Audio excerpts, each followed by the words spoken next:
Hello, praise the Lord. இந்த நாளுக்கான வேத வசனம் 2 தீமோத்தேயு 1 அதிகாரம் 12வது வசனம். அதிநிமித்தம் நான் இந்த பாடுகளையும் அனுபவிக்கிறேன், ஆயினும் நான் வெட்கப்படுகிறதில்லை. ஏனென்றால் நான் விசுவாசித்திருக்கிறவர் இன்னார் என்று அறிவேன்.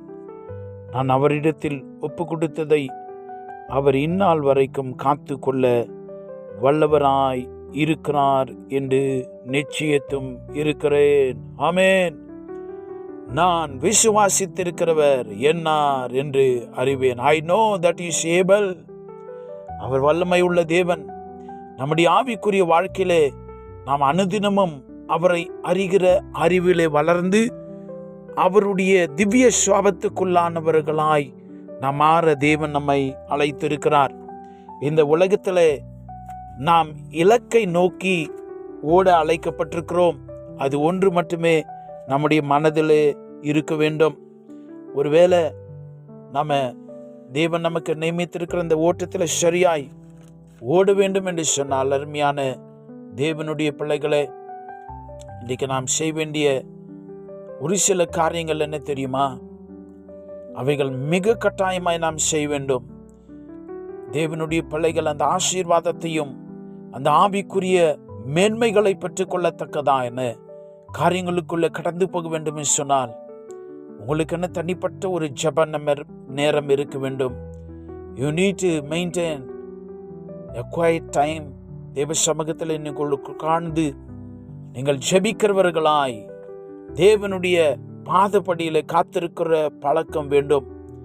உங்களுக்கு என்று தனிப்பட்ட ஜெப நேரம் இருக்க வேண்டும்.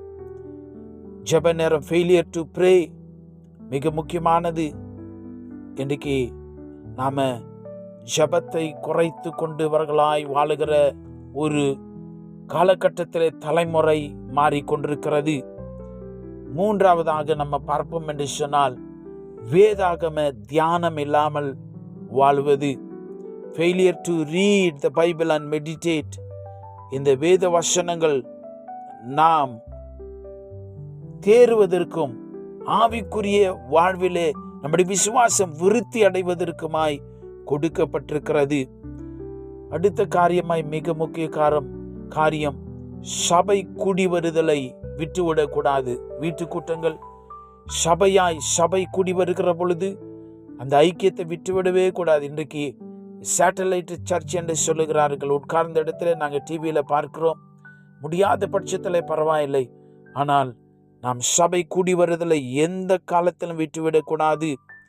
அடுத்தபடியாக பரிசுத்த ஆவியானவருக்கு கீழ்ப்படியது வேண்டியது மிக அவசியம். இன்னைக்கு பரிசுத்த ஆவியானவரை துக்கப்படுத்தக்கூடாது. இன்னைக்கு அநேகர் பரிசுத்த ஆவியானவருக்கு விரோதமாய் அவரை துக்கப்படுத்தி வாழுகிற ஒரு வாழ்க்கையை பார்க்கிறோம். அடுத்தபடியாக கிறிஸ்துவை தேவன் என்று அறிக்கை செய்யாமல் இருக்கிறது.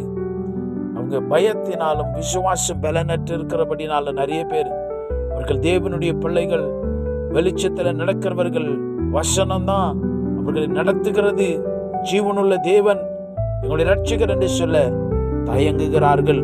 கடைசியாய் வெளிச்சத்தில் நடக்காமல் இருளிலே வாழ்வது. Walk in the light. நம்ம வெளிச்சத்தில் நடக்கிறோம் என்று சொன்னால் அவரோடு நமக்கு ஐக்கியம் இருக்கிறது. அன்பான தேவனுடைய பிள்ளைகளே, இந்த காரியங்களை மனதில் வைங்க. whether you are growing spiritually or black sliding, நீங்கள் ஆவிக்குரிய வாழ்க்கையில வளர்ந்து கொண்டிருக்கிறீர்களா? அது பின்மாற்றத்துக்குள்ள கடந்து போகிறீர்களா? இந்த சொல்லப்பட்ட இந்த 7 காரியங்களில ஒருவேளை நீங்க இது என்னிடத்தில் இல்லை, அது என்னிடத்தில் இல்லை என்று சொன்னால் மிக ஜாக்கிரதையா இருக்க வேண்டும். ஒரு கர்த்தருடைய பிள்ளைக்கு, தேவ பிள்ளைக்கு இவைகள் எல்லாம் மிக முக்கியமானது.